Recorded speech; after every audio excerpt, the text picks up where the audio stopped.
नमस्कार प्यारे विद्यार्थियों, स्काई एजुकेयर के ऑनलाइन प्लेटफॉर्म पर आपका हार्दिक स्वागत एवं अभिनंदन। आज का जो हमारा टॉपिक रहेगा इंडियन काउंसिल एक्ट, भारत परिषद अधिनियम या भारत शासन अधिनियम 1935।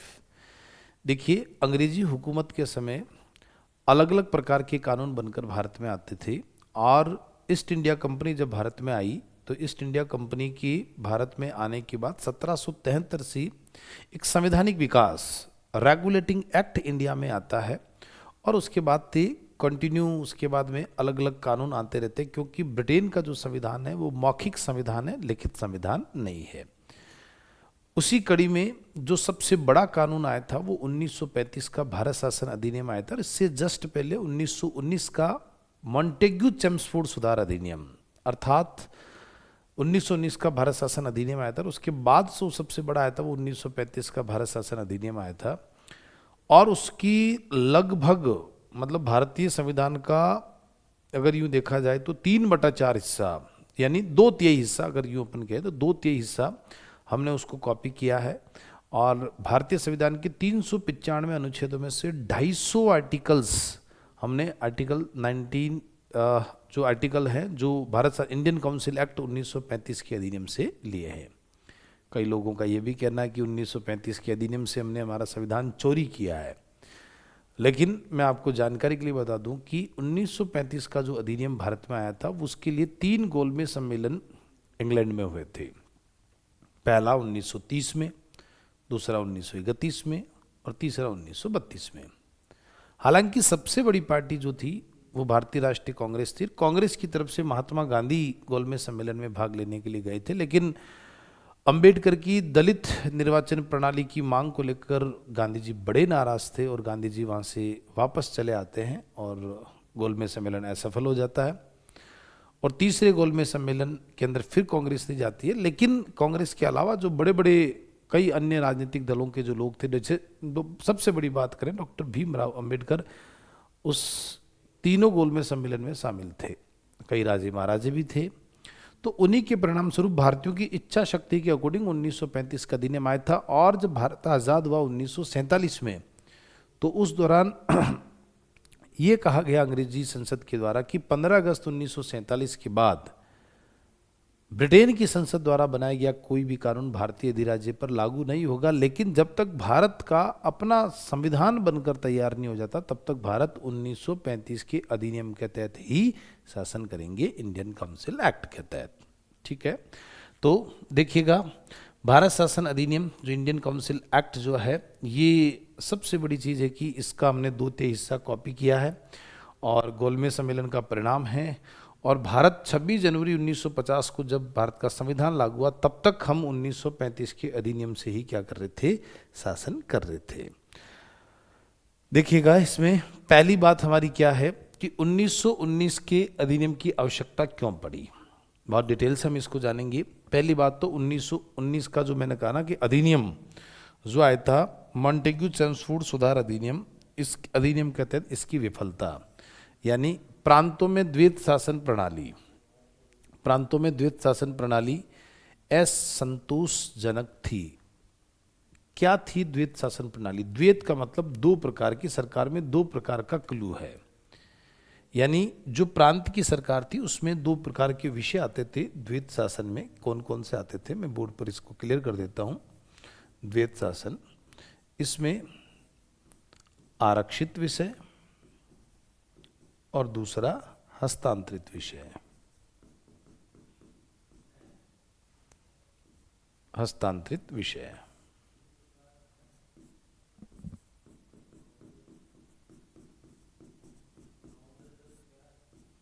हस्तांतरित विषय। आरक्षित विषय का मतलब है प्रांत यानी स्टेट की जो सरकार होगी उसमें ऐसे विषय जिनके मंत्री अंग्रेज होंगे, यानी अंग्रेजों के लिए डिपार्टमेंट रिजर्व हो गए, है ना, अंग्रेजों के लिए डिपार्टमेंट रिजर्व हो गए, जैसे वित्त विभाग है, ठीक है ना, रक्षा विभाग, रक्षा खैर सेंटर का था, वित्त विभाग है। उसके अलावा अगर देखा जाए तो सड़क विभाग है। ऐसे जो डिपार्टमेंट है जो अंग्रेजों के लिए रिजर्व कर दिए, उनके मंत्री अंग्रेज ही रहेंगे।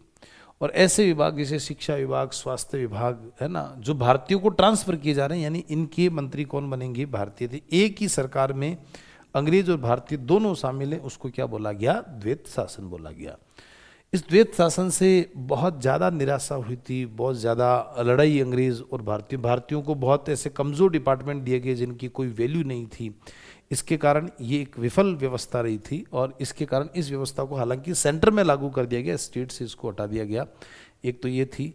भारतीय नेताओं ने इसे 1919 के अधिनियम को निराशाजनक और बिना सूरज का सवेरा कहकर इसकी आलोचना की थी। ठीक है।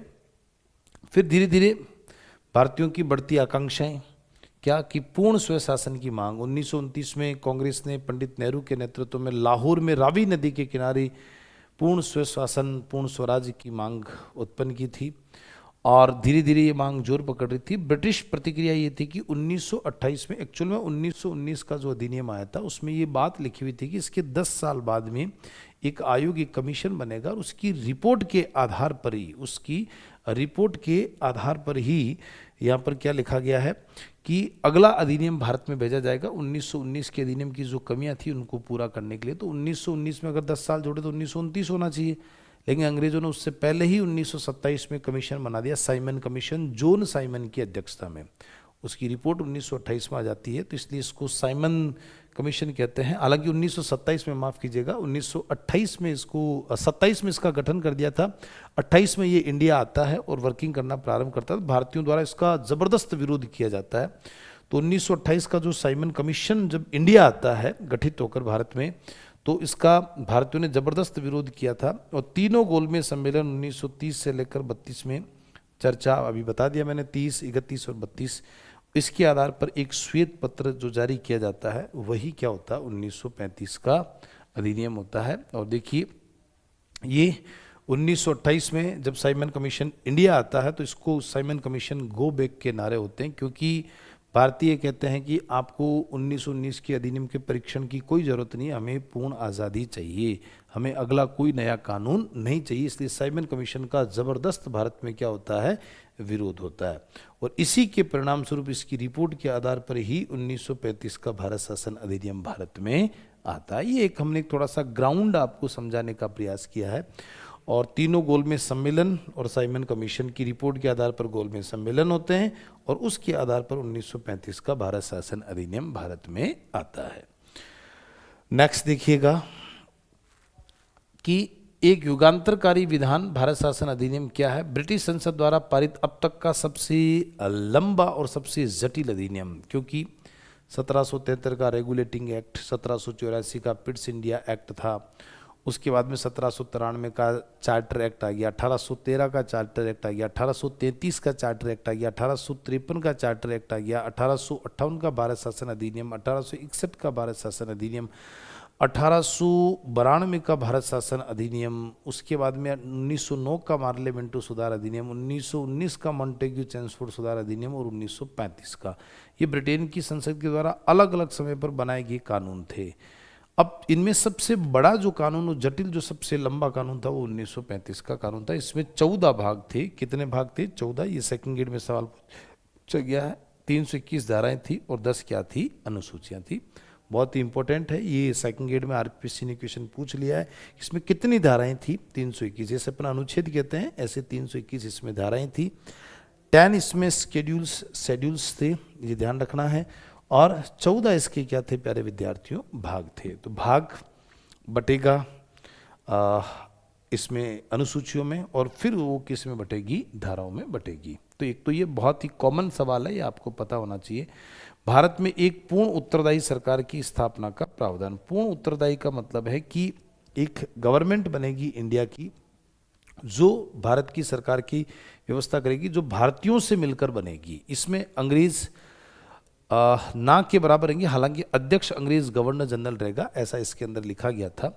और फिर उस उत्तरदायी सरकार के बाद हम जो अंतरिम सरकार, जो इंटरिम गवर्नमेंट बनेगी, उसके बाद भारतीयों को हमें लगेगा तो फिर हम आज़ादी देंगे। ऐसा इन्होंने एक क्लू डाला था कि पूर्ण उत्तरदायी सरकार, एक हम इंटरिम गवर्नमेंट बनाएंगे और हमें लगेगा कि ये सरकार ठीक से काम करे तो फिर आगे हम इस व्यवस्था को बढ़ाएंगे।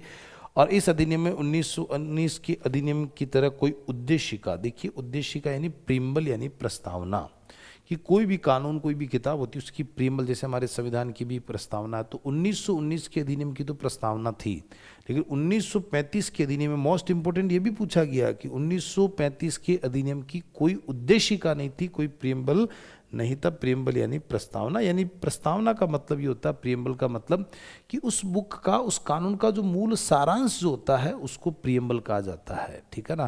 पर 1935 के अधिनियम की कोई उद्देशिका नहीं थी, लेकिन 1919 के अधिनियम की क्या थी, उद्देशिका थी। ये सब क्वेश्चन आरपीएससी द्वारा पूछे गए, आपको ध्यान रखना विशेष करके।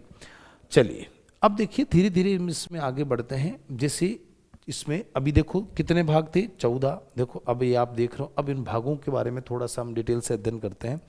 देखिए भाग 5 में लिखा हुआ है, 14 में से भाग 5 क्या कहता है, केंद्र प्रांत के विधायी संबंध, यानी विधायी का मतलब है कानून बनाने के संबंध, ठीक है ना, उसको विधायी लेजिस्लेटिव जो रिलेशंस जो है उसके लिए। और धारा, क्योंकि जैसे 321 धाराएं हैं, तो धारा 99 से लेकर 121 तक केंद्र और प्रांत, सेंट्रल गवर्नमेंट और प्रांत यानी स्टेट गवर्नमेंट के बीच में विधायी संबंध, कानून बनाने से संबंध, जैसे राज्य सूची, संघ सूची होते हैं उनसे को रिलेटेड, जैसे वित्तीय संबंध हो गए, प्रशासनिक संबंध हो गए, विधायी संबंध हो गए, तो केवल विधायी संबंधों के बारे में बात चल रही है। फिर दूसरा, 3 प्रकार के संबंध होते हैं, प्रशासनिक, विधायी और वित्तीय, यानी टैक्स से संबंधित, प्रशासन कैसे चलाना है, उसके लिए अधिकारी सेंटर से गवर्नमेंट, स्टेट गवर्नमेंट में भेजे जाएंगे। विधायी यानी कानून बनाना है, राज्य सूची पर सेंटर यानी संघ सूची पर कानून, राज्य सूची पर कानून संसद बना सकती है, ये विधायी संबंध। केंद्र राज्य प्रशासनिक संबंध, धारा 122 से 135, ये भाग 6 में है। और भाग 7 में केंद्र राज्य में वित्तीय संबंध, धारा 136 से 121। तो 3 संबंध हमने कहा, विधायी, प्रशासनिक और वित्तीय संबंध, भाग 5, भाग 6 और भाग 7। 14 भाग में से 3 भाग में संबंधों के बारे में वर्णन किया गया है। विधायी मतलब लेजिस्लेचर से संबंधित, प्रशासनिक यानी एडमिनिस्ट्रेटिव कैसे चलेगा, प्रशासनिक ढांचे में सेंट्रल गवर्नमेंट की दखलंदाजी रहनी चाहिए। इंडियन सिविल सर्विस के जो अफसर हैं वो स्टेट लेवल पर काम करेंगे कलेक्टर बनकर, और कंट्रोलिंग सेंटर से होगी, यानी जो गवर्नर जनरल उनकी अपॉइंटमेंट करेगा। वित्तीय टैक्स जो होगा, दोनों का संबंध रहेगा राज्य और केंद्र का। इस अधिनियम की धारा 5, 321 धाराएं हैं, उनमें से कौन सी धारा की बात चल रही है, धारा 5 में अखिल भारतीय संघ की स्थापना का प्रावधान करता है। देखिए क्या लिखा कि अखिल भारतीय संघ का मतलब फेडरेशन ऑफ इंडिया। इसका मतलब यह है कि भारत बहुत सारी रियासतों में बटा हुआ था, ठीक है ना, 565 देशी रियासतें थी जब भारत आज़ाद हो रहा था।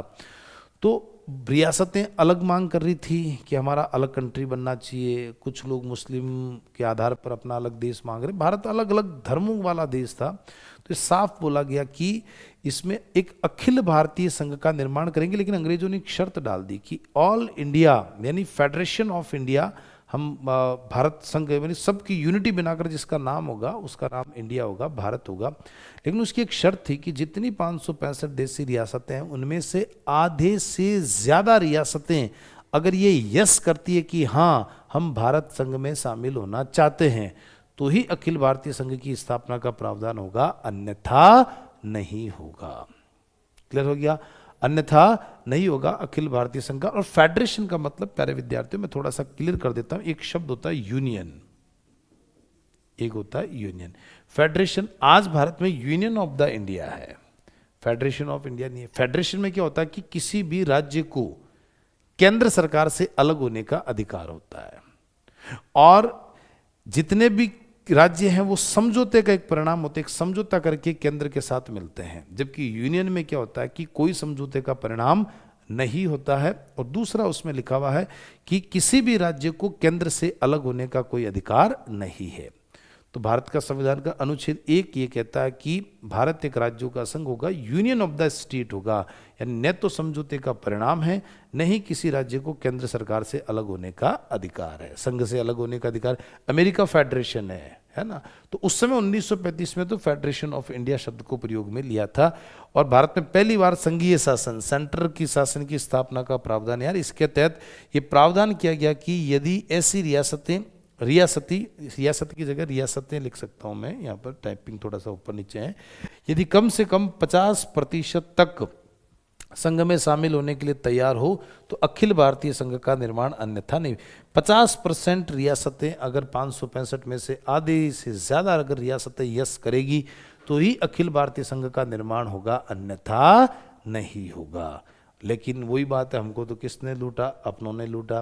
रियासतों ने, आधी रियासतों ने यस नहीं किया, इसलिए अखिल भारतीय संघ का निर्माण नहीं हो पाया। लेकिन कानून जरूर आया था, तो ये आप ध्यान रखना, अखिल भारतीय संघ के प्रावधान का कानून 1935 के अधिनियम में आया था।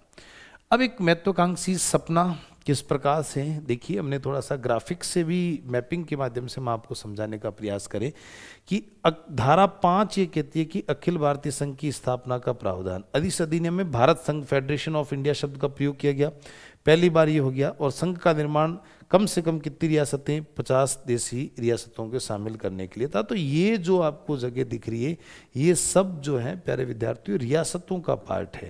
ये भारत इस प्रकार से उस समय बटा हुआ था। ये जो खाली जगह है ये ब्रिटिश भारत है, जो अंग्रेजों का सीधा शासन था। जहाँ पर ये आपको थोड़ा सा गहराई वाला पॉइंट दिख रहा है, इसमें रियासती पार्ट था। इसमें क्या थी? रियासत थी। ये भारत इस प्रकार से था। तो इतना बड़ा भारत था, इनमें से आधे रियासतें अगर यस करती तो ही अखिल भारतीय संघ का निर्माण होता, अन्यथा नहीं होता। अब देखिए क्यों साकार नहीं हुआ इस संघ का सपना? क्योंकि देशी रियासतों ने संघ में शामिल होने से क्या कर दिया? इनकार कर दिया। क्योंकि रियासत के राजा ये चाहते थे कि हमारी स्वतंत्र सरकार हो, हमारा स्वतंत्र कंट्री हो, इसलिए अखिल भारतीय संघ का निर्माण कभी नहीं हुआ। और केंद्र में 1919 का भारत शासन अधिनियम के तहत केंद्र जो है उसमें प्रांतों में गवर्नर जनरल की शक्तियां लागू कर दी। केंद्र में 1919 की भारत सरकार अधिनियम के तहत 1919 के अंतर्गत ही चलता रहा। तो जो 1919 का जो कानून था उसके तहत ही केंद्र में क्या चल रही थी? सरकार चल रही थी।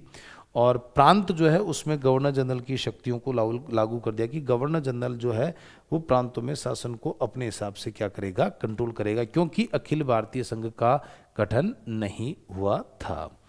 चलिए नेक्स्ट देखिएगा, ये कोई विशेष बात नहीं थी, हमने कुछ एक थोड़ा सा क्लू आपको समझाया था। अब यहाँ से देखिए महत्वपूर्ण बातें। देशी रियासतों ने समर्पण नहीं किया, इसलिए अखिल भारतीय संघ का निर्माण नहीं हुआ, ये बात हमारी हो चुकी है। केंद्रीय स्तर पर भारत सरकार अधिनियम 1909 के अंतर्गत ही शासन चलता रहा, प्रांतों में इसको 1919 है ना, ये थोड़ा सा यहाँ पर प्रिंटिंग गलत आ गया। और 1935 के संविधान में गवर्नर जनरल की धारा 104 के तहत अवशिष्ट शक्तियां दी गई। बहुत इंपॉर्टेंट, देखिए 1935 में गवर्नर जनरल को कौन सी शक्ति दी गई? अवशिष्ट शक्ति दी गई। अब आप मुझसे पूछ सकते हो कि अवशिष्ट शक्ति क्या होती है?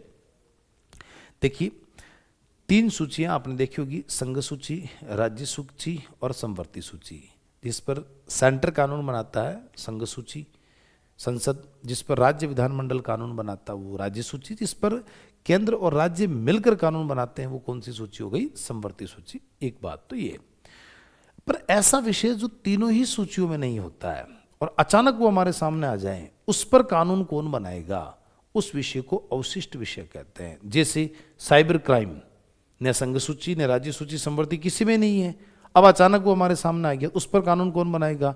तो उसके लिए वर्तमान में व्यवस्था है कि भारत की संसद बनाएगी। लेकिन 1935 के अधिनियम में ये उसी शक्ति किसे दी प्यारे विद्यार्थियों?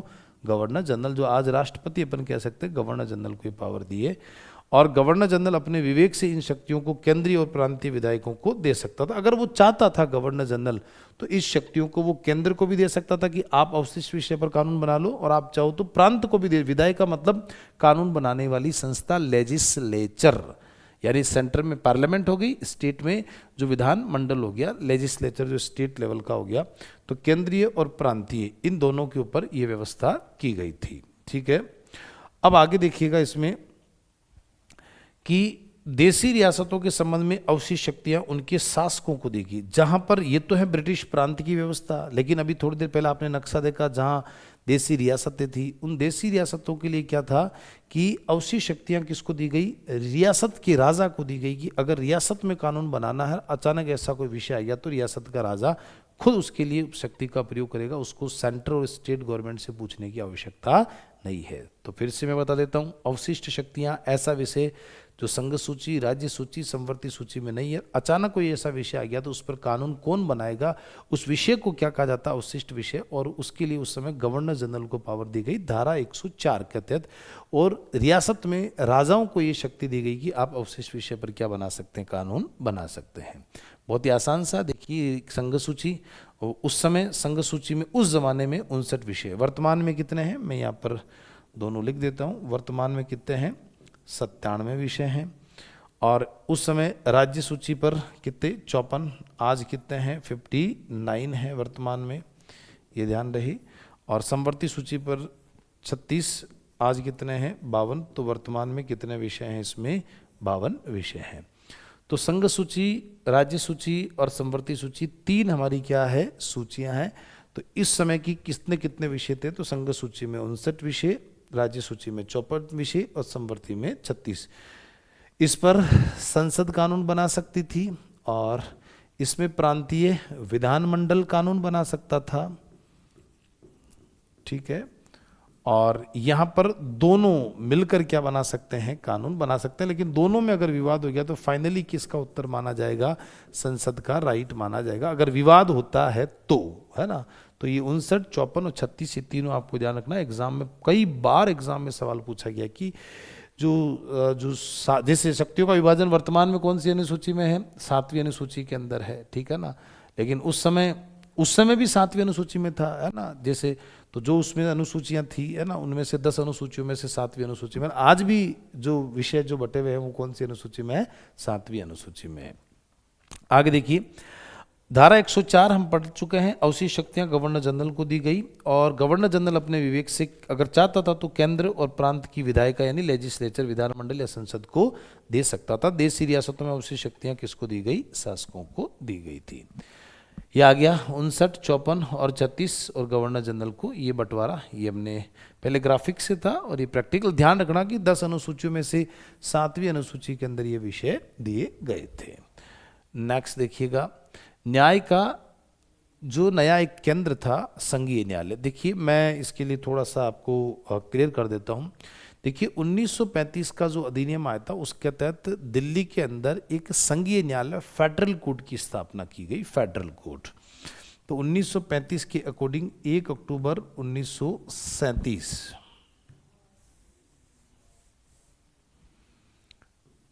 1 अक्टूबर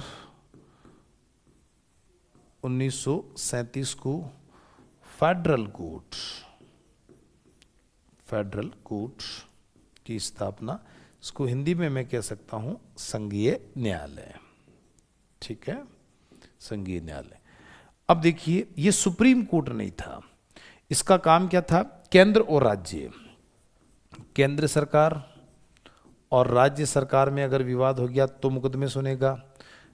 एक राज्य से दूसरे राज्य में विवाद हो गया तो ये मुकदमे सुनने का क्या था, हकदार था। अब भारत में हाई कोर्ट्स भी थे प्रांतों के उस जमाने में, लेकिन ये सुप्रीम नहीं था। और इसके खिलाफ भी अगर आपको अपील करनी है तो आप लंदन की प्रिवी काउंसिल में अपील करने का क्या था, अधिकार था। लंदन की प्रिवी काउंसिल में अपील करने का अधिकार था। यानी इसने जो भी फैसला दिया वो अपने आप में सुप्रीम फैसला नहीं रहेगा। ठीक है, सुप्रीम का मतलब है कि आज मैं कोई कोर्ट हूं और मेरा फैसला, जैसे आज हमारा दिल्ली में सुप्रीम कोर्ट है, इसने जो भी फैसला दिया, न्यायपालिका का वो अंतिम दरवाजा। आप राष्ट्रपति के पास जा सकते हैं, राष्ट्रपति कार्यपालिका का अंग है लेकिन न्यायपालिका का नहीं है, तो उसका फैसला सुप्रीम हो जाता है। लेकिन यहाँ नहीं था, लंदन की प्रिवी काउंसिल में था। और इस फेडरल कोर्ट के फर्स्ट जो न्यायाधीश बने थे उनका नाम था मॉरिस ग्वेयर इसके फर्स्ट मुख्य न्यायाधीश थे, जो फर्स्ट चीफ जस्टिस थे, जो इसके पहले मुख्य न्यायाधीश बने। टोटल इस फेडरल कोर्ट में 4 मुख्य न्यायाधीश बने थे। एक तीसरे मुख्य न्यायाधीश बने थे M.R. जयकर, जो हमारी संविधान सभा के भी क्या थे, मेंबर थे। और इसके जो चौथे मुख्य न्यायाधीश बने थे उनका नाम था हीरालाल जी कानिया। हीरालाल जी कानिया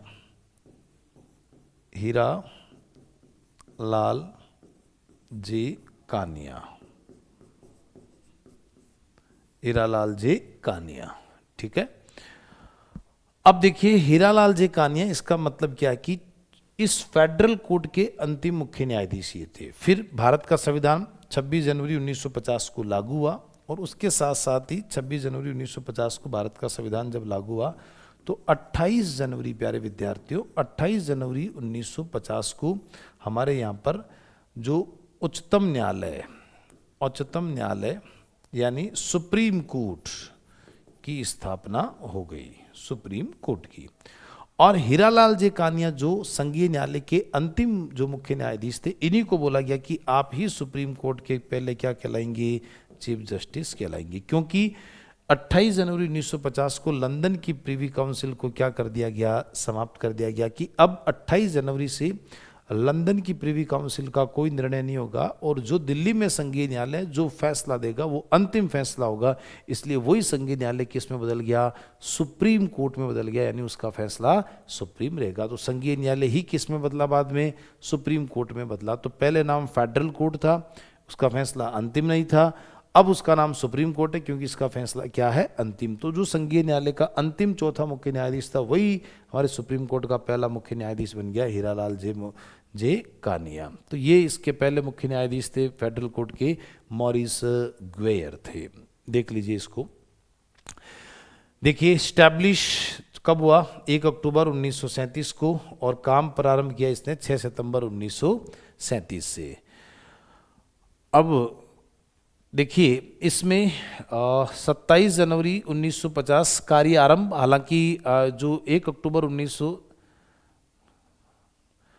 ये थोड़ा सा इसमें डाउट्स है कुछ डेट में, ये नवंबर होगा यहाँ पर, ये सितंबर गलत है, 1 अक्टूबर से इसने काम चालू किया था और 6 नवंबर 1937 ने इसने कार्य क्या कर दिया, आरंभ। 27 जनवरी 1950 से लगभग 12 वर्षों तक यानी मैं ये कह सकता हूँ अस्तित्व।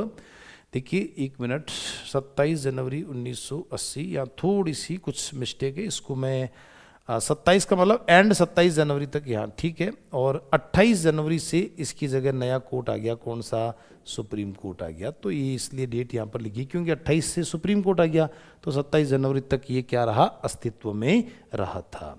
कब से, 1 अक्टूबर 1937 से 27 जनवरी 1950 तक ये अस्तित्व में रहा, क्योंकि 28 से क्या बन गया, सुप्रीम कोर्ट बन गया। क्योंकि ये लंदन की प्रीवी काउंसिल है, ये 12 वर्षों तक लगभग सुप्रीम रही अपना आप में। क्योंकि जो भारत के सुप्रीम कोर्ट ने जो जगह ली थी वो किसकी ली थी, लंदन की प्रीवी काउंसिल की उसने क्या ली है, जगह ली है। संघीय न्यायालय की तो ली है, उसके अलावा लंदन की प्रीवी काउंसिल की इसने क्या ली है, जगह ली है। ये देखो संघीय न्यायालय से लंदन की प्रीवी काउंसिल में अपील करने का अधिकार था। और ये भारत में न्यायिक सोपान में दूसरे नंबर पर था, क्योंकि पहला कौन था, लंदन की प्रीवी काउंसिल, तो ये दूसरे नंबर पे, फर्स्ट ही आता था, सेकंड ही आता था, इसलिए संघीय न्यायालय फर्स्ट नहीं था, सेकंड नंबर पे था। दूसरे नंबर पर उच्चतम न्यायालय था। इसके निर्णय के विरुद्ध लंदन में प्रीवी काउंसिल में अपील की जा सकती थी, और यह अपील आधिकारिता मतलब ज्यूरिस्डिक्शन, अधिकार क्षेत्र, सितंबर 1949 में संविधान सभा ने क्या कर दिया, समाप्त कर दिया। जब संविधान सभा ने, हालांकि लंदन की प्रीवी काउंसिल का जो सितंबर 1949 में संविधान सभा ने इसकी अपील अधिकारिता को बंद कर दिया था कि अपील करने का अधिकार नहीं, लेकिन उसकी कुछ पावर थी जिन मामलों के अंदर वो इंटरफेयर कर सकता था, इसके कारण वो बनी हुई थी। लेकिन 28 जनवरी से हमारे सुप्रीम कोर्ट को बोल दिया कि अब उसका कोई अस्तित्व नहीं है। तो अपील अधिकारिता तो भले ही हमारी संविधान सभा ने सितंबर 1949 से बंद कर दी, लेकिन खत्म नहीं हुआ था लंदन का प्रीवी काउंसिल, इसके कारण ये बना हुआ था। इसलिए 28 जनवरी से इसको पूर्णतः क्या कर दिया, समाप्त कर दिया। नोट, 28 जनवरी को संघीय न्यायालय फेडरल कोर्ट ने सर्वोच्च न्यायालय का क्या ले लिया, रूप ले लिया। तो थोड़ा सा ये डेट का आपको ध्यान रखना है। प्रीवी काउंसिल ये न्यायिक की स्थापना का प्रावधान है। और देखिए सर मॉरिस स्क्वेयर प्रथम मुख्य न्यायाधीश किसके, फेडरल कोर्ट की। और भारत में पहले मुख्य न्यायाधीश हीरालाल जी कानिया, ये सुप्रीम कोर्ट के क्या है, पहले मुख्य न्यायाधीश। और फेडरल कोर्ट जो है उसकी अंतिम क्या है, आप मुख्य न्यायाधीश हैं। तो देख लीजिए, हीरालाल जी कानिया संघीय न्यायालय के चौथे व अंतिम मुख्य न्यायाधीश थे, और वे भारत के सर्वोच्च न्यायालय के प्रथम मुख्य न्यायाधीश बने, क्योंकि चौथा प्रथम वो भी बना था। और वे सर्वोच्च न्यायालय के ऐसे मुख्य न्यायाधीश थे जिनकी पद पर रहते हुए क्या हुई, मृत्यु हुई। अब एग्जामिनर आपसे सवाल पूछे, हीरालाल जी कानिया के बारे में सत्य कथन बताइए। वे संघीय न्यायालय के चौथे मुख्य न्यायाधीश थे, बिल्कुल थे। वे संघीय न्यायालय के अंतिम मुख्य न्यायाधीश थे, बिल्कुल थे। वे सुप्रीम कोर्ट के प्रथम मुख्य न्यायाधीश थे, बिल्कुल थे। वे सुप्रीम कोर्ट के ऐसे एकमात्र मुख्य न्यायाधीश थे जिनकी पद पर रहते हुए मृत्यु हुई। 9। एकमात्र शब्द गलत हो गया। एकमात्र का मतलब यहाँ पर यह है कि ये अकेले नहीं है, इनके साथ साथ एक व्यक्ति और है, उनका नाम है सबस्याची मुखर्जी। सबस्याची मुखर्जी ये जो है, इनकी भी, ये भी भारत में सुप्रीम कोर्ट के एक ऐसे मुख्य न्यायाधीश रहे हैं जिनकी पद पर रहते हुए क्या मृत्यु हुई। एकमात्र अकेले नहीं है, इनके अलावा ये भी दूसरे, तो 2 ऐसे सुप्रीम कोर्ट के मुख्य न्यायाधीश हैं जिनकी पद पर रहते हुए क्या हुई है, मृत्यु हुई है। चलिए नेक्स्ट देखिएगा क्या लिखा हुआ इसमें कि 1 अक्टूबर 1937 को गठन हुआ और कार्य अक्टूबर के बाद सितंबर, अक्टूबर, नवंबर और उसके बाद में 27 जनवरी 1950 से 12 वर्षों तक इसका कार्य क्या रहा, अस्तित्व में रहा था। संघीय न्यायालय भारत में न्यायिक सोपान में दूसरे नंबर पर उच्चतम न्यायालय था, क्योंकि उसके ऊपर लंदन की प्रीवी काउंसिल में अपील की जा सकती थी। यह अपील आधिकारिता सितंबर 1949 में संविधान सभा ने समाप्त कर दी थी, क्योंकि संविधान सभा में अपील अधिकार करने का, समाप्त करने का उसके पास पावर था। संघीय न्यायालय के मुख्य न्यायाधीश पहले मॉरिस स्क्वेयर, हीरालाल जी कानिया मुख्य, ये हम सब पढ़ चुके हैं। चलिए, और ये भी सारा हमारा हो चुका है, ये हमने बता दिया आपको। सर्वोच्च न्यायालय के पहले मुख्य न्यायाधीश हीरालाल जी कानिया, और जिनकी पद पर रहते मृत्यु हुई ये भी कौन है, हीरालाल जी कानिया। इसके साथ साथ सबस्याची मुखर्जी भी है। 28 जनवरी 1950, ये बड़ी इंपॉर्टेंट डेट है आपके लिए, जिसने संघीय न्यायालय ने फेडरल कोर्ट यानी सर्वोच्च न्यायालय का क्या ले लिया, रूप ले लिया। नेक्स्ट देखिएगा, भारत के नक्शे का पुनर्निर्धारण। तो एक तो फेडरल कोर्ट का क्लू आपको समझ में आ जाना चाहिए, फेडरल कोर्ट से सुप्रीम कोर्ट बना।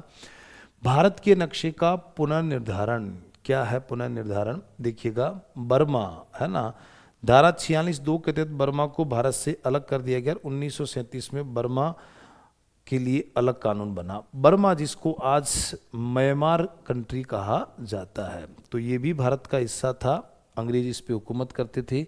लेकिन 1937 में 1935 के अधिनियम के तहत बर्मा को भारत से अलग कर दिया गया।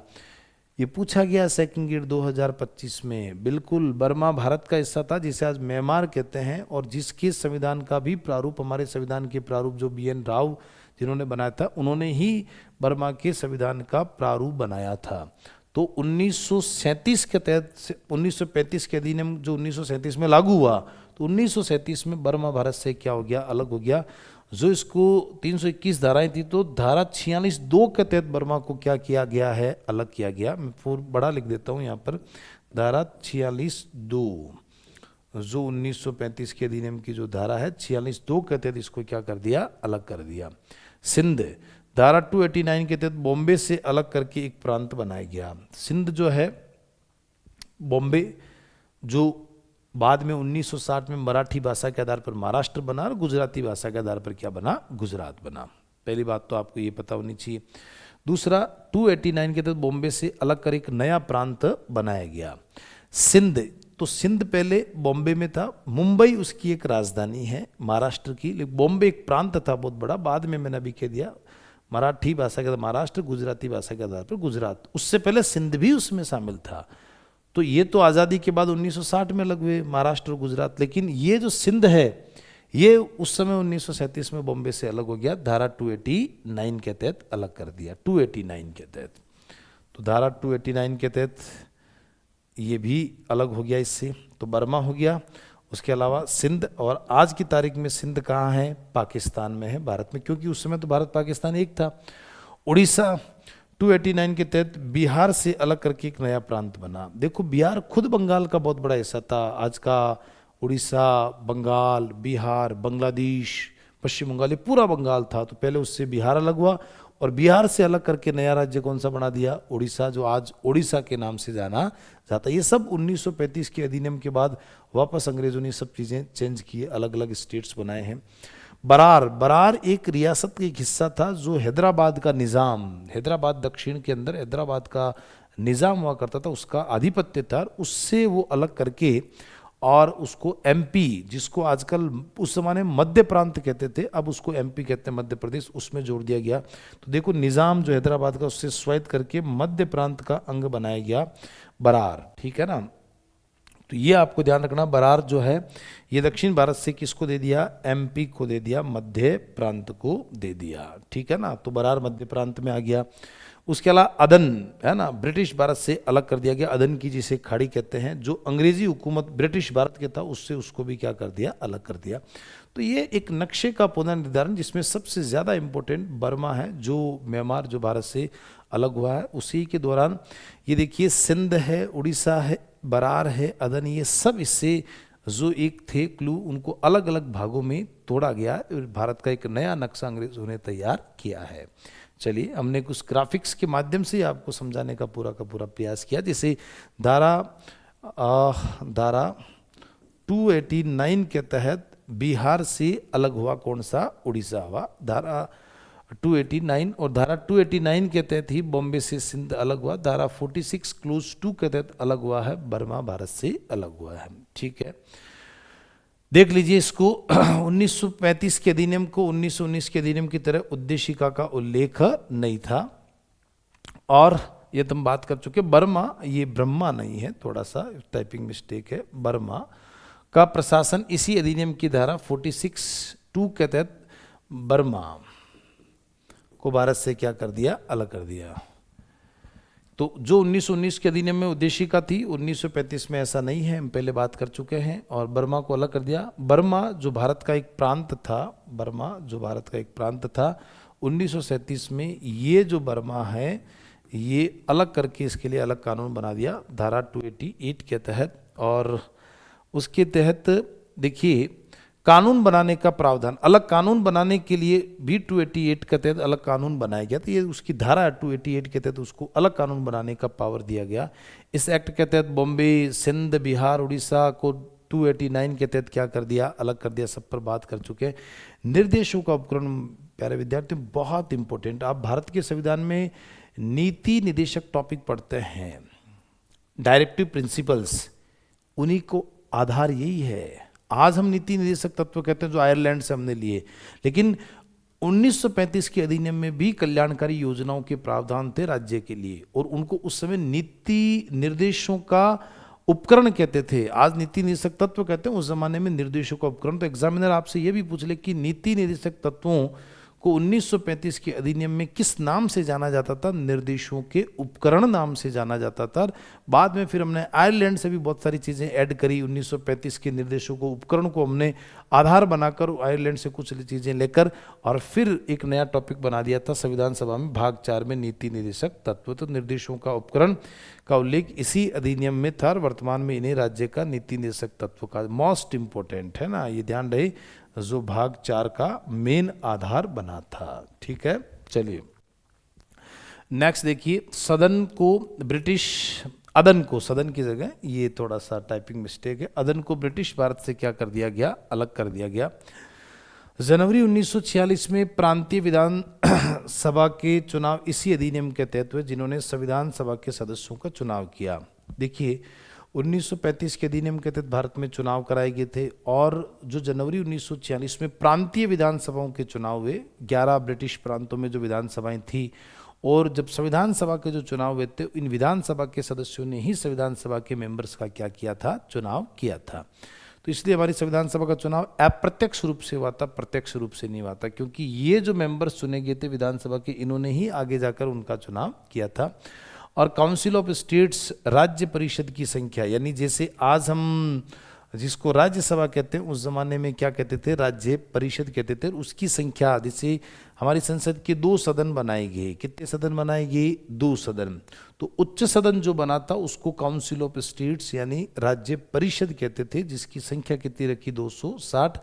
उनमें से 104 तो रखी देशी रियासतों से, और 156 रखी ब्रिटिश प्रांतों से रखी। तो उच्च सदन में जैसे आज हमारी 245 सदस्य संख्या है, ठीक उसी प्रकार से उस जमाने में कितनी थी, 260 थी। इस कानून के तहत अनुसूचित जातियों, सिखों, यूरोपियों और भारतीय ईसाइयों और एंग्लो इंडियन को पृथक निर्वाचन का विस्तार, बस ये जो क्लू था इसने भारत के विभाजन के लिए बहुत बड़ा आधार बना दिया। क्योंकि इससे पहले जो 1909 का जो पार्लियामेंट सुधार अधिनियम है उसमें मुसलमानों के लिए पृथक निर्वाचन मंडल, अलग से मुसलमान जहाँ होंगे उनके लिए सीटें रिजर्व रहेगी। फिर 1919 के अधिनियम में और उन्होंने पृथक निर्वाचन को बढ़ाया। 1935 में आते आते तो इन्होंने ईसाइयों में भी भारतीय ईसाई कर दिए, एंग्लो इंडियन, उसके अलावा यूरोपियन जो लोग रहते थे, सिखों के लिए अनुसूचित, सबसे बड़ा जो काम किया था वो जो अनुसूचित जातियों के लिए जहाँ रहे सीटें रिजर्व रहेगी।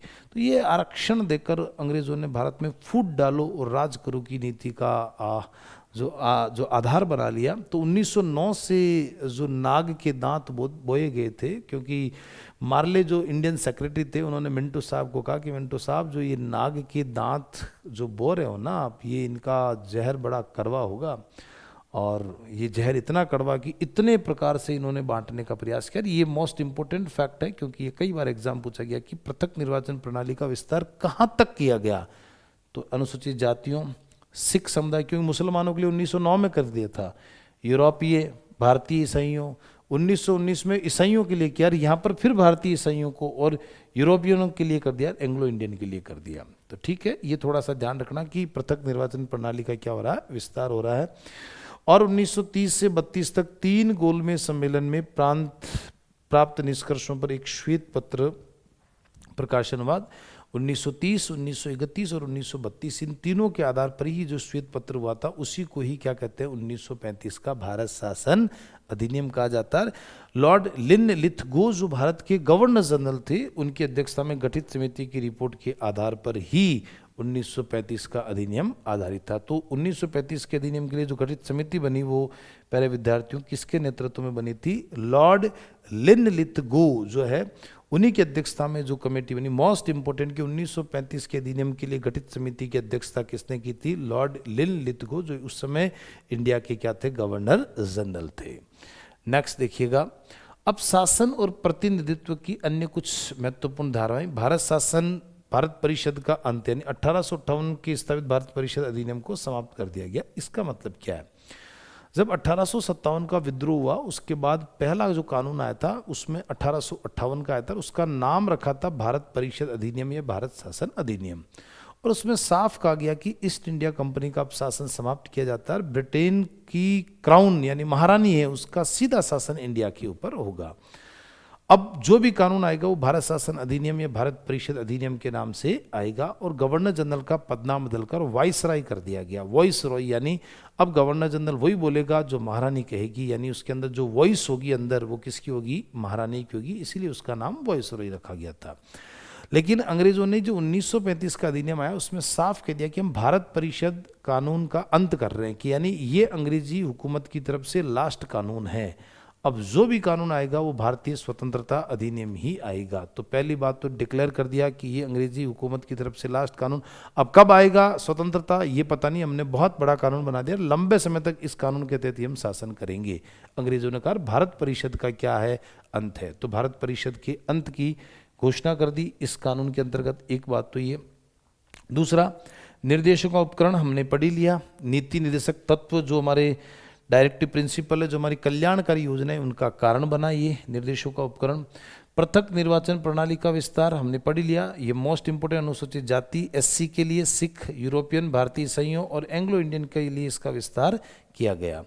और विधानसभाओं का आकार, काउंसिल ऑफ स्टेट्स हमने कर दिया कि 260 सदस्य और केंद्रीय विधानसभा। अब देखिए केंद्रीय विधानसभाओं का आकार का मतलब जो सेंटर की जो लोकसभा थी उस जमाने में उसको असेंबली यानी केंद्रीय विधानसभा कहते। तो राज्यसभा को तो बोला गया काउंसिल ऑफ स्टेट और लोकसभा को बोला गया केंद्रीय विधानसभा, जिसमें सीटें कितनी थी? 375। आप तो इतना ध्यान रखना, सेंटर में 200, राज्यसभा में 260 और केंद्रीय विधानसभा में 375, जिसमें से 250 ब्रिटिश प्रांतों से 125 देसी रियासतों से, जिसको आज यहाँ पर इसको लोकसभा कहते हैं और आज यहाँ पर इसको क्या कहते हैं? राज्यसभा कहते हैं। तो ये 2 हाउस बनाकर ये व्यवस्था का प्रावधान इन्होंने किया है। ठीक है।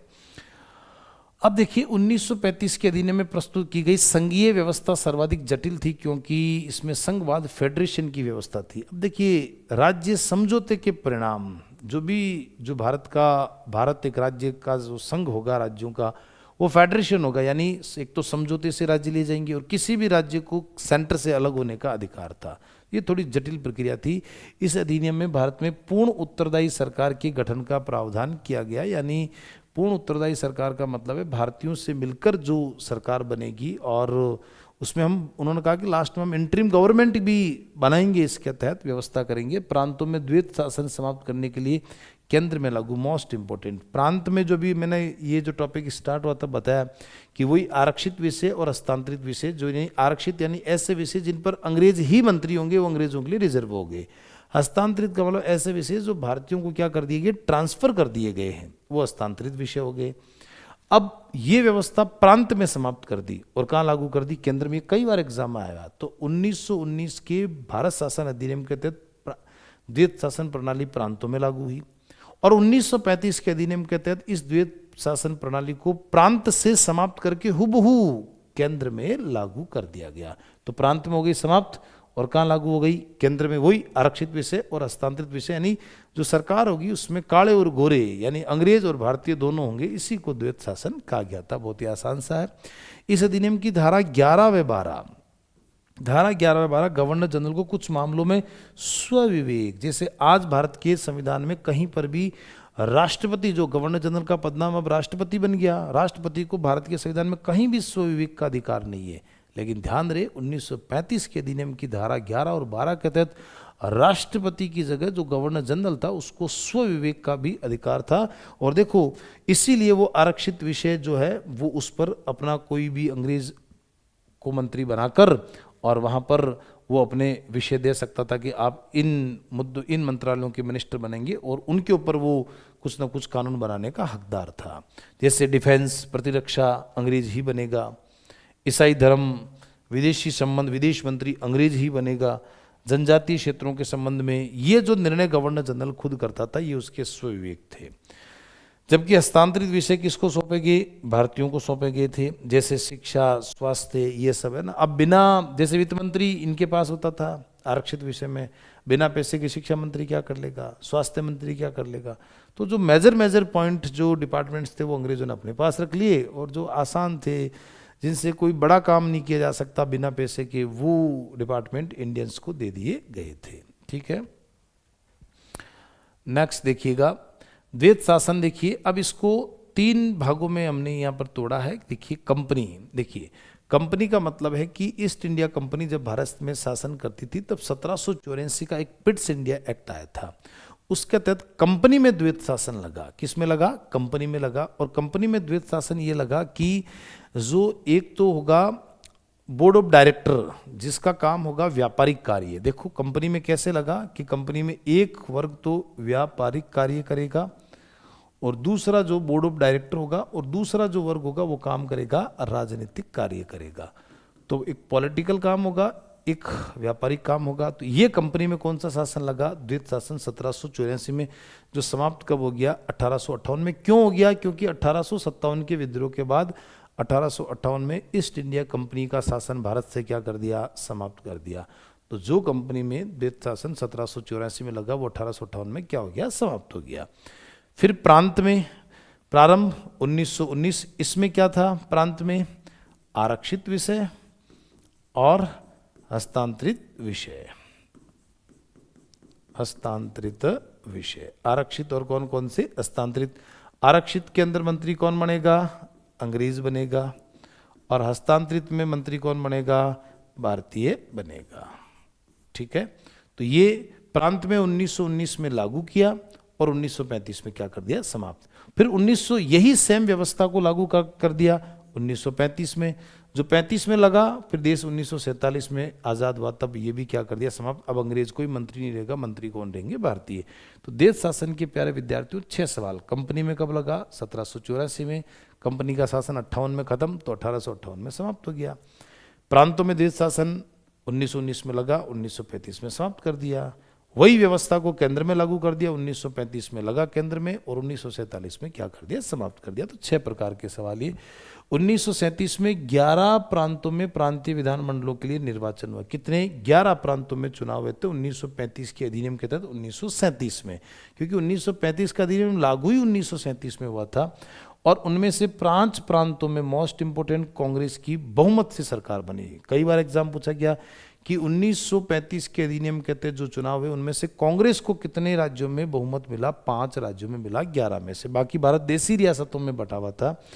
और इस अधिनियम के तहत 1858 में स्थापित भारत परिषद अधिनियम को भी क्या कर दिया? समाप्ति। तो हम पढ़ चुके हैं कि अब भारत परिषद अधिनियम या भारत शासन अधिनियम क्या हो गया? समाप्त हो गया, उसका अब कोई रोल नहीं रहेगा।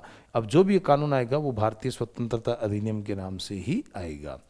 ये पढ़ चुके हैं। आरक्षित विषय गवर्नर जनरल के अधीन और भारतीयों को सौंपे गए हस्तांतरित विषय शिक्षा, स्वास्थ्य, और गवर्नर जनरल को प्रतिरक्षा, ईसाई धर्म के बारे में कुछ निर्णय लेना तो वो गवर्नर जनरल लेगा, दूसरा नहीं लेगा।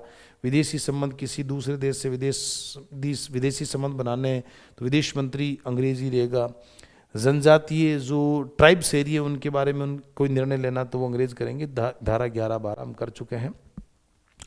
और प्रांतों में द्वैत शासन खत्म कर दिया 1935 के अधिनियम से, प्रांतों में खत्म कर दिया। ये 1935 के अधिनियम से कानून ऐसे द्वैत शासन, हमने कुछ ग्राफिक्स से आपको समझाया है, ठीक है। नेक्स्ट देखिए, इस अधिनियम का प्रभाव प्रांतीय चुनाव और संविधान सभा। 1937 के प्रांतीय विधानमंडल के चुनाव में वही 11 प्रांत में से कांग्रेस को 5 प्रांतों में पूर्ण बहुमत प्राप्त हुआ। और 1946 में प्रांतीय विधानसभा की चुनाव इसी अधिनियम से हुए थे, क्योंकि जो कैबिनेट मिशन भारत में आया था उसने भारत में जो संविधान सभा के चुनाव कराए तो प्रत्यक्ष जनता द्वारा नहीं कराए, जनता द्वारा चुने गए जनप्रतिनिधियों से कराए। और वो जनप्रतिनिधि प्रांतीय विधानसभाओं के सदस्य थे। तो देखिए, जनवरी 1946 में, और ये संविधान सभा के सदस्यों का चुनाव किया था किसने? प्रांतीय विधानसभा का चुनाव। और 1946 का चुनाव 1935 के अधिनियम से ही हुआ था। और प्रांतीय विधानसभा के वही 46 का कौन सा चुनाव? संविधान सभा का चुनाव। मैं लिख देता हूं यहां पर, संविधान सभा का चुनाव। आप सोचेंगे कौन सा चुनाव है? 46 का संविधान सभा का चुनाव जो होता है जुलाई अगस्त के महीने में, और प्रांतीय विधानसभा के सदस्य ही करते हैं, और ये संविधान सभा के सदस्यों का चुनाव करते हैं। इसलिए संविधान सभा के सदस्य प्रत्यक्ष नहीं आते हैं प्यारे विद्यार्थियों, क्या आते हैं? अप्रत्यक्ष आते हैं, ठीक है।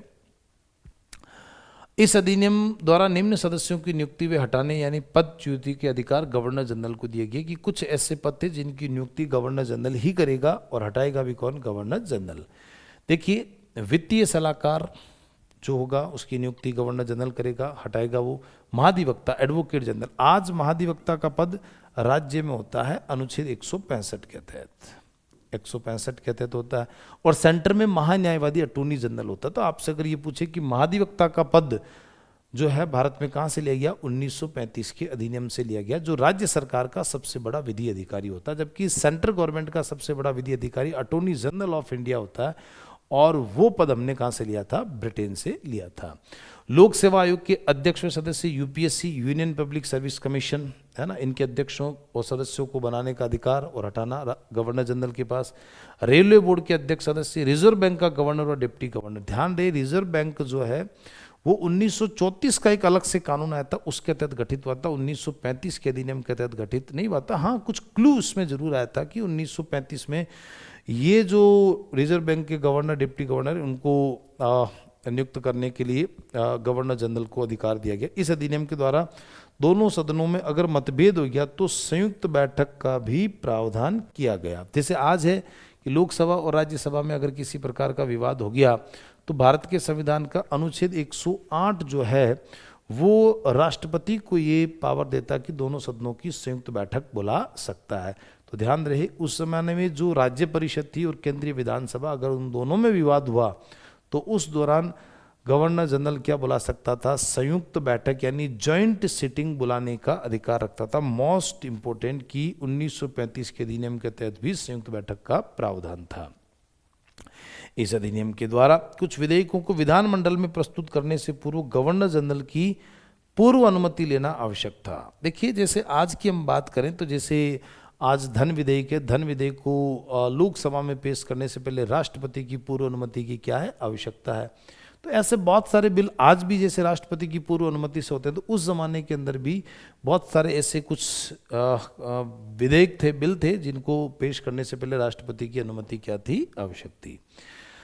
देखिए, रिजर्व बैंक ऑफ इंडिया की स्थापना, रिजर्व बैंक ऑफ इंडिया अधिनियम मैंने बता ही दिया अभी 1934 की अधिनियम से हुआ, न कि 1935 के अधिनियम से। कई किताबों में 1935 से लिखा, वो गलत है। तो इसीलिए मैंने कहा कि हाँ, 35 में ये बैंक अस्तित्व में आया था और उसके गवर्नर और डिप्टी गवर्नर की नियुक्ति का अधिकार गवर्नर जनरल को दिया गया।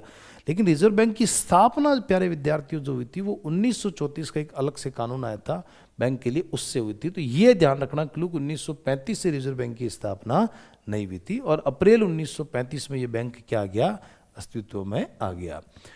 1919 के अधिनियम की प्रस्तावना को इस अधिनियम के अंत में जोड़कर दर्शाया गया और ब्रिटिश शासन को भारत डोमिनियन अधिराज्य दर्जा देने को तैयार नहीं की, पूर्ण स्वतंत्रता। मतलब इसमें ये बोला गया, डोमिनियन का मतलब ये होता है कि देश, अगर आप देश में सरकार आपकी रहेगी लेकिन कानून अंग्रेजों का रहेगा, उसको डोमिनियन कहते हैं। जैसे भारत 1947 में आज़ाद हुआ, पर भारत का संविधान तो 26 जनवरी 1950 को, तो 47 से लेकर 26 जनवरी 1950 तक भारत डोमिनियन स्टेट था। स्वतंत्र तो था लेकिन कानून भारत का नहीं था, वो कानून किसका था, अंग्रेजों का था। तो भले ही देश हमारा है, सरकार हमारी है, लेकिन कानून किसी और कंट्री का, तो इसलिए हमारा देश क्या कहलाया, डोमिनियन स्टेट कहलाया, अधिराज्य कहलाया। हिंदी में अधिराज्य, अंग्रेजी में डोमिनियन। तो ये बात वापस पढ़ देते, 1919 के अधिनियम की प्रस्तावना को इसी अधिनियम के अंत में जोड़ दिया और ब्रिटिश भारत को अधिराज्य देने को, मतलब ब्रिटिश भारत ने कहा कि हम भारत को ज़्यादा से ज़्यादा डोमिनियन स्टेट का दर्जा दे सकते हैं, लेकिन अभी पूर्ण स्वतंत्रता नहीं देंगे। ये 1935 के अधिनियम के अंदर बोला गया। केंद्रीय विधानसभा में सदस्य संख्या 375 हमने बात कर ली, 250 ब्रिटिश प्रांतों से, 125 देसी रियासतों से। बरार जो निज़ाम से लिया गया हैदराबाद से, उससे अलग करके और उसको मध्य प्रांत, यानी जिसको आज वर्तमान में क्या कहते हैं, एमपी का अंग बना दिया गया था। ठीक है, इन पर मुद्दों पे हमारी बात हो गई। नेक्स्ट देखिएगा, गवर्नर जनरल जो है वो केंद्र में एक सर्वोच्च शक्ति रखता है। क्या है कि स्वविवेक की शक्तियां, धारा 11 और 12, ये तो बात हो चुकी। आरक्षित विषयों पर निर्णय लेने का अधिकार था और साथ ही साथ हमने कुछ ग्राफिक्स से तैयार किया है। नियुक्ति व पदच्युति बात कर रहे हैं, वित्तीय सलाहकार, अधिवक्ता, लोक सेवा आयोग, रेलवे बोर्ड के अध्यक्ष, रिजर्व बैंक के गवर्नर। विधायी शक्तियों में हमने बता ही दिया, संयुक्त बैठक का पावर थी उसके पास। और इस अधिनियम की प्रस्तावना हुई, डोमिनियन स्टेट के दर्जे की बात, ये बात हम कर चुके हैं। थोड़ा ग्राफिक्स से हमने समझाने का प्रयास किया ताकि थोड़ा सा आपको बेहतरीन तरीके से समझ में आ जाए। और भारतीय दृष्टिकोण, भारत के लोगों ने इसे दासता का एक अधिकार पत्र, मोस्ट इंपोर्टेंट, और ये दासता का अधिकार पत्र एग्जाम में कई बार पूछा गया है। जवाहरलाल नेहरू ने कहा कि एक नया अधिकार पत्र है तथा अनेक ब्रेक वाली इंजन रहित मशीन है, ऐसी मशीन जिसके बहुत सारे ब्रेक लगे हुए हैं, क्योंकि जवाहरलाल नेहरू ने कहा कि पूर्ण स्वतंत्रता से नीचे भारत नहीं मानेगा, और आपने फिर इस प्रकार का कानून बनाकर भेज दिया। तो पंडित नेहरू ने कहा कि अनेक ब्रेक वाली इंजन रहित क्या है मशीन, कोटेशंस पूछते हैं एग्जाम में। ये मदन मोहन मालवीय बहुत बड़े नेता थे, कहा कि ये अधिनियम हम पर थोपा गया है, बाहर से कुछ शासन व्यवस्था मिलता जुलता है लेकिन भीतर से क्या है, खोखला। बाहर से तो कुछ मिलती जुलती, यहाँ अच्छी अच्छी बातें हैं, भीतर से पूरा खोखला है और ये हम पर जबरदस्ती थोपा गया, हमें जरूरत नहीं है, हमें आज़ादी चाहिए, ये मदन मोहन मालवीय कह रहे हैं। सी राजगोपालाचारी जो स्वतंत्र भारत के पहले भारतीय गवर्नर जनरल बने, उन्होंने कहा देश शासन प्रणाली से भी बुरा कहा कि देश द्वैत शासन प्रणाली में कौन था कि भारतीयों को मंत्री बनाने का अधिकार दिया हस्तांतरित विषय में, इसने कहा ये उससे भी बुरा है, हमें ऐसे कानून की जरूरत ही नहीं है। और मोहम्मद अली जिन्ना कह रहे हैं पूर्णतः सड़ा हुआ, मूल रूप से बुरा और अस्वीकृत है। सबके अलग अलग भारतीय नेताओं के कमेंट है, क्योंकि ये उस समय के बड़े लीडर्स थे जो वहाँ पर गोलमेज सम्मेलन में नहीं गए। ये चाहते थे कि भारत को पूर्ण आज़ादी मिले, पूर्ण स्वतंत्रता मिले, भारत का अपना कानून हो, फिर भी अंग्रेजों ने ज़बरदस्ती 1935 का कानून बनाकर भारत में भेज दिया। तो ये कुछ भारतीय नेताओं ने इसको दासता का अधिकार पत्र कहा है। नेक्स्ट देखिएगा, ब्रिटिश और बाहरी दृष्टिकोण, एक मिश्रित प्रतिक्रिया। क्लेमेंट एटली कह रहे हैं जो ब्रिटेन की जो सरकार उस समय ये कह रहे हैं अविश्वास का प्रतीक का, ये बाद में भारत की आज़ादी के समय भारत की ब्रिटेन की प्राइम मिनिस्टर थी। कूपलैंड ये एक अंग्रेज हैं, इन्होंने समर्थन किया कि राजनीतिक विचारक की महान सफलता, बहुत महान सफलता इन्होंने कहा कूपलैंड ने। विंस्टन चर्चिल, वे वाइसराय को हिटलर और मुसोलिनी के समान शक्तियां प्राप्त थी। चर्चिल ने, जो ब्रिटेन के पूर्व प्रधानमंत्री हैं, उन्होंने कहा कि जो वाइसराय है उसको हिटलर और मुसोलिनी के समान शक्तियां प्राप्त, हिटलर जो दुनिया को मार रहा था, काट रहा था, ऐसे गवर्नर जनरल को, वाइसराय को शक्तियां दी गई है। और एक केबी कीथ है, उन्होंने अपनी एक पुस्तक है कॉन्स्टिट्यूशनल हिस्ट्री ऑफ इंडिया में लिखा कि इस अधिनियम में भारतीयों को ये महसूस किया कि उन्होंने सब कुछ मिल गया, लेकिन इंग्लैंड वासियों ने ये महसूस किया कि उन्होंने कुछ भी खोया नहीं है।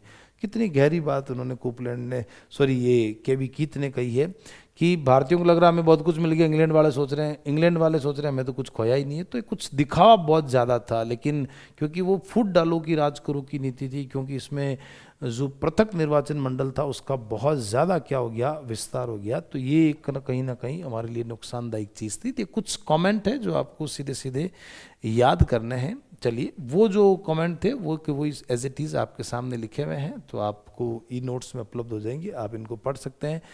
जैसे अनेक ब्रेक वाली इंजन रहित मशीन जवाहरलाल नेहरू ने, हम पर थोपा गया है मदन मोहन मालवीय ने, और द्वैत शासन प्रणाली से बुरा है सी राजगोपालाचारी ने कहा है, मोहम्मद अली जिन्ना मूल रूप से बुरा और अस्वीकृत हैं। एटली ने कहा है अविश्वास का प्रतीक है ना, क्योंकि ये विपरीत पार्टी में था, लेबर पार्टी का। और कोपलैंड जो है ये कह रहे हैं कि एक राजनीतिक विचार की महान सफलता, ये समर्थन कर रहे हैं। केबी कीथ कह रहे हैं कि इंग्लैंड वासियों ने तो कुछ खोया नहीं है, भारतीय लग रहे हैं कि हमें कुछ मिल गया है। और 1935 का सबसे बड़ा अधिनियम, अब तक 1900 जितने अंग्रेजों ने कानून भेजे उनमें सबसे बड़ा जो कानून था वो 1935 का अधिनियम था। तो कुछ कोटेशंस हैं जो हमने आपके सामने रखी, सीधी सीधी एग्जाम में पूछ ली जाती है कि ये कथन किसका था, तो आपको आंसर बताना है। चलिए वापस थोड़ा सा सारांश देख लेते हैं शॉर्ट के अंदर, वन लाइनर में। 14 भाग, 321 धाराएं, 10 अनुसूचियां। मुख्य विचार, अखिल भारतीय संघ का निर्माण होगा लेकिन नहीं हुआ, क्योंकि 50% देशी रियासतें यस करनी चाहिए, लेकिन देशी रियासतों ने यस नहीं किया। शक्तियों का विभाजन, केंद्र ने अपनी शक्तियां राज्यों में बांट दी, तो संसद के पास 59 विषय, राज्य सूची में 54 और संवर्ती सूची में 36। अवशिष्ट शक्तियां किसको मिली, गवर्नर जनरल। जो तीनों सूचियों में वर्णन नहीं होगा वो अवशिष्ट, फिर ऐसे विषय पर कोई कानून बनाएगा तो गवर्नर जनरल बनाएगा, उसको अवशिष्ट शक्ति कहते हैं। देश शासन प्रांतों में तो समाप्त हो गया, केंद्र में क्या हो गया, लागू हो गया। संघीय न्यायालय पढ़ी लिया हमने। फेडरल कोर्ट 1937 में 1 अक्टूबर को दिल्ली में, और पहले सीजेआई जो थे उसकी सीजे थे वो चीफ जस्टिस मॉरिस ग्वेयर थे, चौथे कौन थे, हीरालाल जी कानिया थे। और बर्मा, सिंध, उड़ीसा ये सब क्या कर दिए, अलग अलग कर दिए। बिहार से उड़ीसा हो गया, बॉम्बे से सिंध हो गया, बर्मा को अलग बना दिया जो आज म्यांमार कहलाता है। और भारत परिषद का क्या कर दिया, अंत कर दिया, जो 1858 में स्थापित हुई।